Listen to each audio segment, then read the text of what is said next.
Hello there, what is going on, everyone? Today we are asking the question, could AT-ATs actually be coming to Star Wars Legion? Could this be even more of a reality than ever before with the announcement of full-scale war, a new oversized game mode for Star Wars Legion that lets users build 2,000-point armies? I feel like where the game was versus where it's now going to be as we move into 2026 and beyond is opening the door for this, which always seemed just out of reach. And granted, maybe it never should have been, because these things are beautiful. These things are iconic. We've got to have these Imperial walkers on our tabletops. And yes, you do have games like the Battle of Hoth. You do have amazing games also, like Star Wars Rebellion. Nothing against the Battle of Hoth. I just think Star Wars Rebellion is like one of the best board games of all time. And while Battle of Hoth is very cool and has very cool looking miniatures and plays pretty quickly and is a great game, Star Wars Rebellion is like the king of two-player board games, right? However, while those games do feature AT-ATs, AT-ATs, Imperial Walkers, whatever you like to call them, we don't have the war game. And that's really where I think they need to be, in a war game, right? In a skirmish war game where we can recreate the Battle of Hoth with our Star Wars Legion miniatures. This does run the risk of being really, really large. So how could we do it? Well, full-scale war offers us that potential avenue to get these in-game. We're going to talk about this and some other oversized vehicles that might actually now become reality. Now, I know that the developers for Star Wars Legion have been asked about this before. I've asked about this before. I've talked about this for years, and I kind of had let it go for a while. But I do think it's important to revisit this topic, because there's a couple of interesting points that we can make about this. For one, these things are just normally too big for a game of Star Wars Legion. It just makes sense. People sometimes use them as terrain, but nobody's really using these as a actual movable ground unit in the game. They usually are represented as being just off-screen, kind of just off the battlefield and doing fire support into the, like, hence Veer's 1-pip card, right? Which is like an AT-AT off-screen shooting in. And that certainly is one way to represent them. But now with full-scale war, not only are we going to have 2,000 points compared to, again, the game used to be 800 points. We have 2,000 points. The point limit alone does seem to open the door for the Imperial Walkers and other large, extremely large vehicles to show up. This is also, and it's a beautiful thing, because there's enough points where, depending on how they do them, you might be able to fit more than one into a battle, and that would be really, really cool. Again, if you look at the Battle of Hoth and look at the types of things that you have to do to make all of this happen, like the Battle of Hoth didn't really feature, like, most of it was these guys just doing their ground approach. It's almost like there was two parts of the Battle of Hoth. There was the initial approach, which was like some turrets firing long range, some snow speeders coming in, and then these guys just relentlessly marching towards the rebel base. And then there was the disembarking of, once the shield generator was destroyed and then all the ground units disembarked and then got down, and then you had like troops on troops, and then you had that aspect, which was pretty much just the rebels evacuating while the Empire took over the base. But I feel like those are almost two different games of Star Wars Legion, and you can kind of do both of those if you have these as an option for maybe game number one. And so that could be a really cool thing.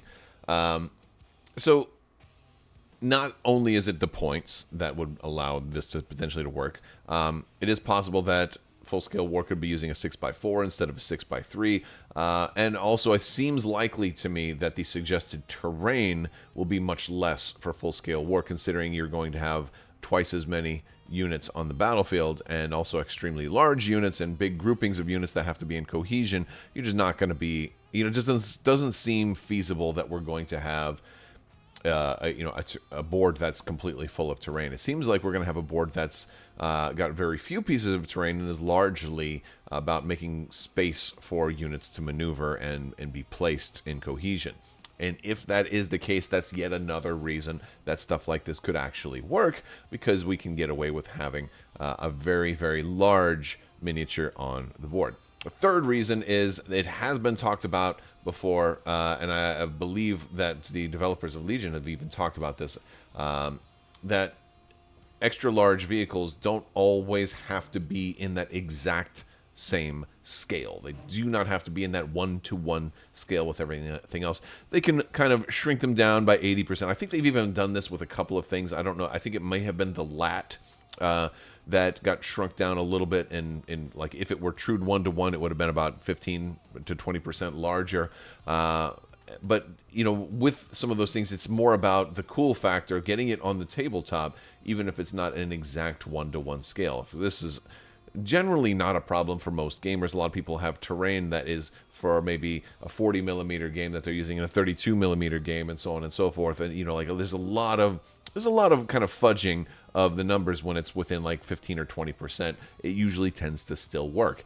Look at, for example, people using Shatterpoint terrain with Legion and vice versa. You know, again, they're close enough that it just works. And again, if they had to shrink these guys 20%, a little bit smaller, just to make them fit, I think it would still work. Let me know if you disagree in the comments section below. By the way, we are doing a new giveaway right now. It's for that $25 Amazon gift card. I talked about this earlier in the week.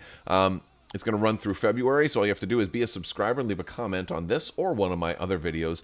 It's as simple as that, and you'll be entered to win that $25 Amazon gift card. So make sure you don't miss out on that. Also, head over to Battle Foam. You can use code Crabbok VIP to save 15% off your Battle Foam orders, all that other cool stuff. But there's a lot of other large vehicles that can totally show up in this. I mean, people have been asking for the AT-AT for a long time, and this one absolutely works. It's not even that big, right? It's not even as big as the Imperial Walker. It's actually significantly smaller, but if you did it in a 1-to-1 capacity, it puts it in a place where, while it could work in Legion, it would have a really hard time moving. Its base would probably be the biggest base in the game currently, and that would constitute a problem for tournament games of standard 1,000 point Legion, or when it was 800 points, even more so. So, or rather, even more so now at 1,000, I would say. But yeah, this one would be hard to fit in a standard game, but in a game of full-scale war, it could absolutely work. Now, of course, at this point, if you're looking at things that are going to work in full-scale war that wouldn't work in the standard game, you might ask yourself, is the juice going to be worth the squeeze? Are they going to machine all of these things up and come up with them, and if they only work in a variant game mode and not the core game? And I think that's a valid question, and I think that all it would take is a little bit of clever design and marketing space where you could come up with different versions of these guys. For example, you could find a way to make this work in the main game as being a piece of terrain. Maybe it's like maybe it's not crude, right? So it works as a piece of terrain. Maybe you could also have this work in the main game as a special objective, right? Because they do, you know, for example, how many of those terrain pieces did we have that also had their own unit cards, and this was an alternate game mode? They can also do that as well. You can get a lot more value out of something like this without saying it is exclusively for full-scale war. It might be works best with full-scale war, but you can come up with other ways to make it work as well. You might even have a different version of the card for the base game that says it can't move.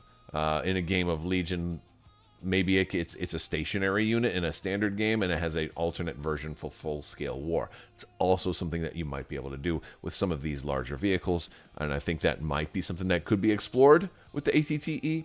However, you know, maybe not. The Republic had some bigger stuff than this as well. Look at the HAVW-A6 Juggernaut, incredibly massive vehicle. Kind of in a similar ballpark to the Imperial Walker. It's just always been too big to put in Legion. But now, with the possibility of full-scale war and the possibility of maybe scaling it down just a tad, it could absolutely work. I think this would be a very, very cool and iconic vehicle to bring into the game. Would love to see it. Could be super fun. Could be very fun. But that's not it for the Clone Wars. We also have things that we've kind of thought were coming for a long time, and maybe they just needed to wait for the right time. HMP gunships, for example. We've seen these guys on art for cards, back when cards used to have art. So it always seemed like it was something that they were planning on doing. I think back in the early days of with Luke Eddy and Alex Davey, they were talking about doing some not these specifically, but some of the Separatist ships, like Vulture droids and stuff like that. And HMP gunship just works on a multiple levels because it could transport troops as well as kind of hover.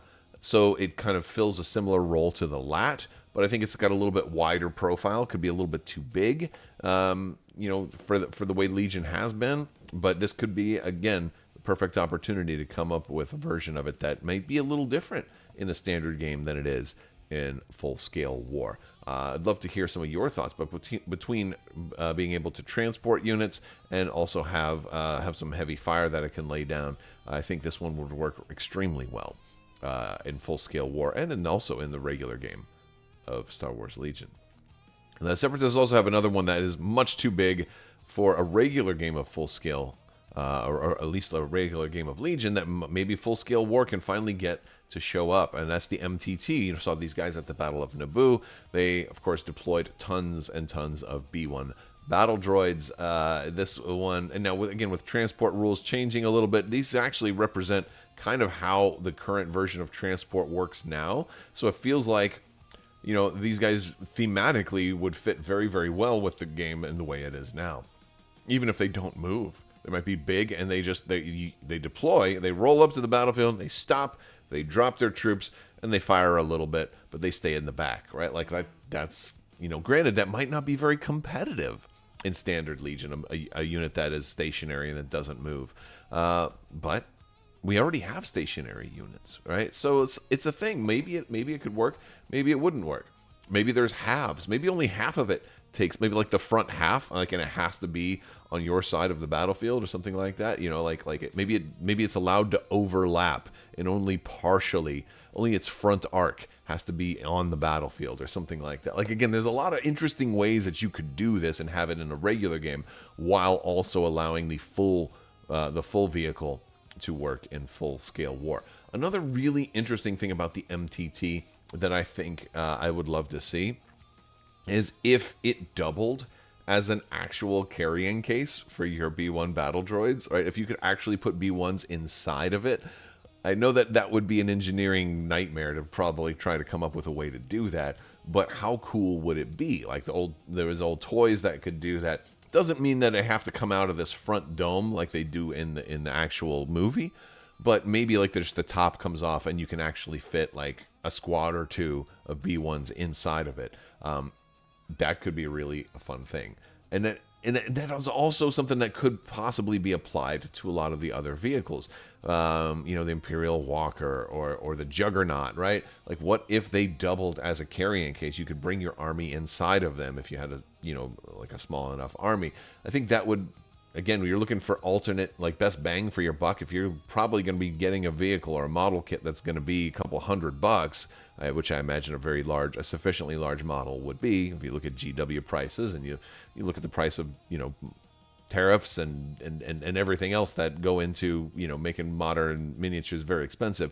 If you had something like this that doubled as like a carrying case, it would be really cool. That might be a bridge too far, though. Maybe I'm asking for a little bit too much there, and that's okay. It's just wishful thinking, and it'd be a nice to have feature, but I don't think it's a make or break, because a lot of people already kind of do their own carrying cases. And then even if it were a carrying case, you would probably still need something to transport this as well. So maybe it wouldn't work, maybe it would. It kind of all depends, but it's an interesting concept. Let me know if you agree.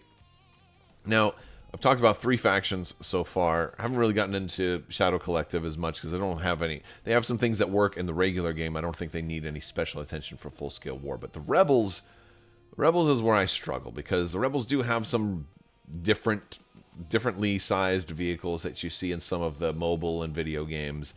And while I do think that they're neat looking, a lot of this stuff doesn't really jump out at me as feeling very Rebel.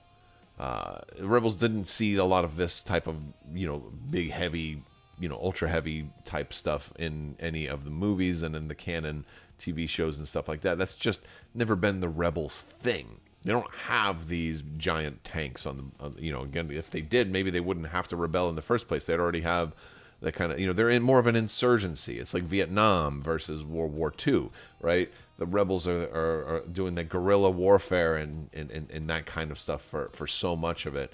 We do, again, we get the Battle of Hoth. We see some turrets, and we have a big ion cannon, but again, that's against space. That's ground, that's surface to air, surface to space, I should say. So it's, again, not really performing a Battlefield Star Wars Legion kind of role. So it becomes a little bit harder to come up with, a big ground tank for the rebels or things like that.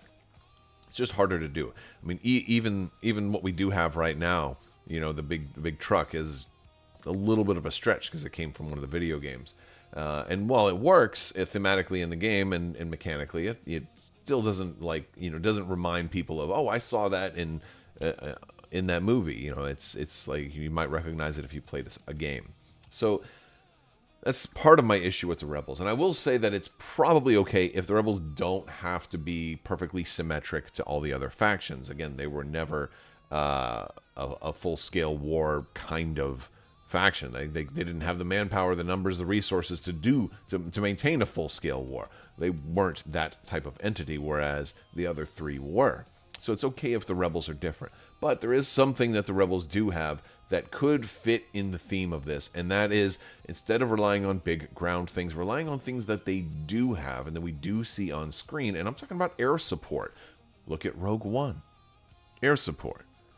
Let's have actual X-Wings or maybe even Y-Wings on the battlefield. This would be a larger miniature. They've done X-Wings before as terrain.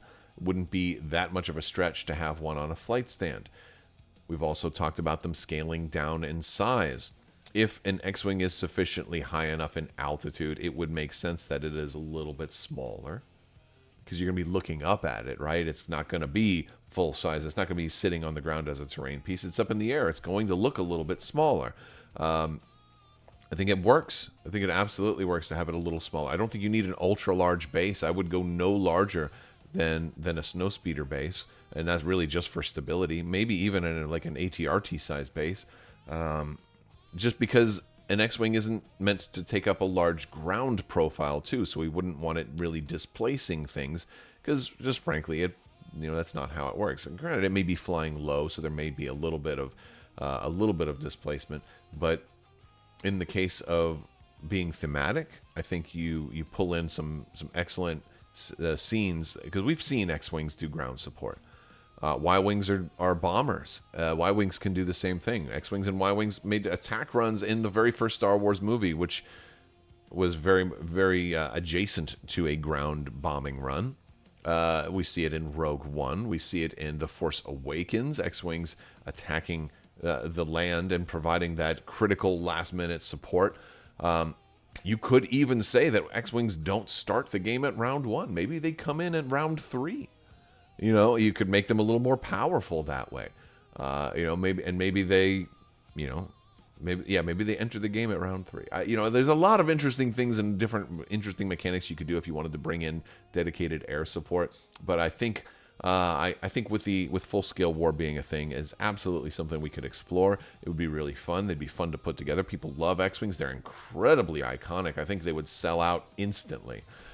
So from a marketing perspective, it's an easy win. But I think from a gameplay perspective, there's some really interesting mechanics we could do with it, where maybe they don't start the game until at least round 3 or something like that, which could be a really fun thing. And it kind of fits that mold of like last minute, like, oh no, we need the support, we need them now, and then they show up, which again, sounds really, really cool. Unless, of course, you were tabled by then, right? Maybe they have to start from a certain range of a unit or something like that. But also, if we're getting these air vehicles, that also opens the door for other factions to get them, and especially with like Separatists, which again, we should definitely get Vulture droids. What if we were to have Vulture droids that could walk and then also take off? Like, you start with them standing up and walking around, and then eventually they launch from wherever they are. Like, again, this is stuff that has been talked about for years, and having like X-Wings and Y-Wings and stuff like that in the game now would also be a doorway towards making this seem a little bit more realistic, and could provide a defense against enemy air support. That's some of my thoughts for full-scale war and how we could get some of these larger-than-life vehicles onto our tabletops. Let me know what you agree with, what you disagree with down in the comments section below. You can join our Discord and keep it all going on there, and I will talk to you guys soon. Hopefully you're having a wonderful day. May the Force be with you. Live long and prosper. Be excellent to each other. Party on, dudes. So say we all, and always wash your socks.